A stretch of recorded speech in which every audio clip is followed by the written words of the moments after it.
This is Gus Summers, and you're watching In-Show Celebrities, where every Monday I share with you my favorite films and actors.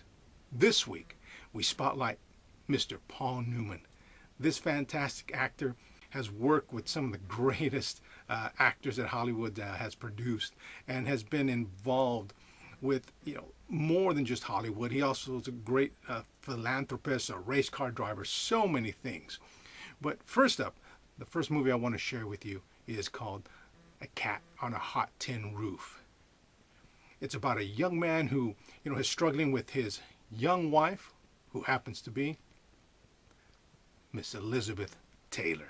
Yes, she plays a young wife who is trying to encourage him and help him and make sure that their marriage, stays together while he deals with deep down personal issues, and also he has to deal with the dynamics of his strong patriarch who wants him to rise up and, be more than just what he seems to be becoming.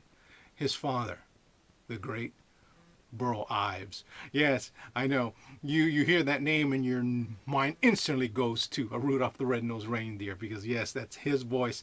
That's coming from the snowman who sings, silver and gold. Yes, that's him. The next film, very similar in nature, also set in the South, also dealing with personal issues and dealing with a patriarch. Long Hot Summer. His co-star, the great Orson Welles. Paul Newman portrays Ben Quick. Basically, he's a drifter that drifts into the town, befriends Orson Welles, who has a son, but he doesn't feel he's going to be living up to his expectations of what he needs to run his empire. So he wants to groom Paul Newman to take over his son's role. And he wants him to marry his daughter. And ready for this? The young lady, Paul Newman's future wife, Joanne Woodward. Yes, and it's just a fantastic movie. You have the elements of love, of jealousy, of outward pressure coming from the town, and disliking Paul Newman. Great movie, yeah, definitely a must see. Another one, bringing you a little forward now into the '60s. By this time, Paul Newman, is a maturing actor.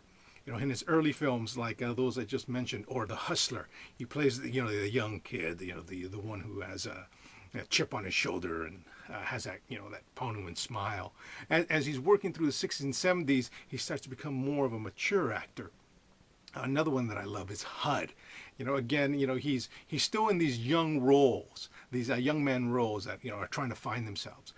In this particular movie, he is the son of a cattle baron who is willing to do whatever it takes to hang on to his inheritance, where his father is an upright individual, stern but upright. And when something happens to the family ranch, the father wants to follow the correct road, where Paul Newman's character, HUD, says, well, why don't we not let anybody know and, go ahead and just sell what we have. So there's a great, conflict there. His father, another Hollywood icon, Marvin Douglas. So we'll be spotlighting him as well. And this next film, most likely, again, one of my favorite all-time films, Cool Hand Luke. What I like about it is just the development of the character.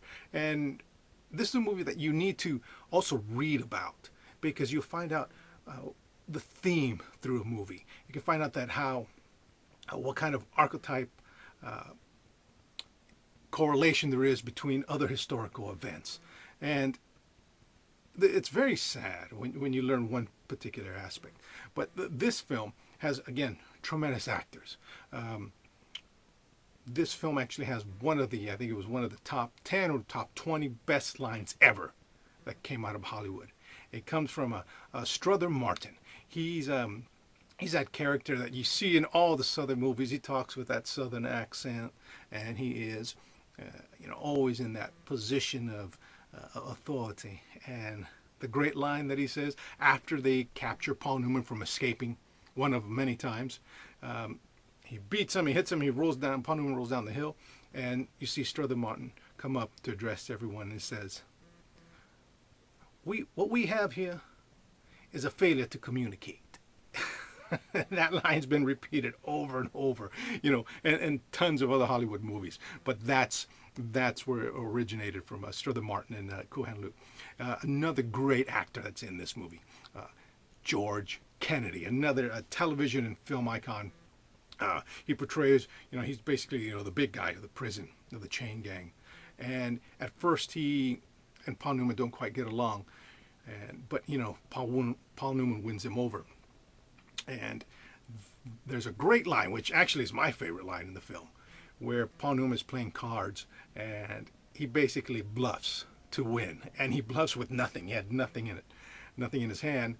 And George Kennedy says something like, wow, that was great. You had nothing. And Paul Newman says, sometimes nothing is a real cool hand. And from there, George Kennedy calls him Cool Hand Luke. But this is a film that you really need to not only just watch for the great performances, but know how relevant it is for today as well. Back in the 60s, it was a religious overtones and antisocial undertones. And his character, Luke, was thrown in jail because he got drunk one day and was breaking the parking meters. So they throw him into the chain gang and the Florida Penal system.